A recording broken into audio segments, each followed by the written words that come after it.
আসসালামু আলাইকুম প্রিয় দর্শক, আমরা চলে আসলাম কুয়াকাটা সাগর পাড়ে সাগরকন্যা ঘুরতে। তাই হঠাৎ করে দেখলাম যে এই ট্রলারটা আসলো সাগরের থেকে, জেলে ভাইরা নিয়ে আসলো ছোট্ট ট্রলার। এই ট্রলারে একদম তাজা ইলিশ, তাজা লইট্টা দেখেন। হ্যাঁ, ধরে নিয়ে আসলো। এখান থেকে যারা ঘুরতে আসবেন এরা এইখান থেকে চাইলে কম টাকার ভিতরে মাছ কিনে আবার নিয়ে যেতে পারবেন।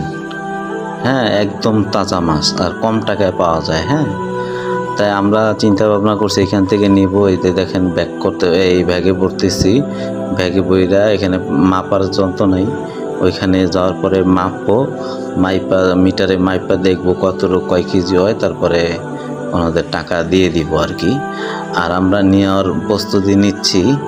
আপনার কটশিপ নেব, কটশিপে বরফ আছে, বরফ দিয়ে সুন্দর গাড়িতে করে নিয়ে যাব, ঢাকা মিরপুরে নিব। আপনারা যারা এখানে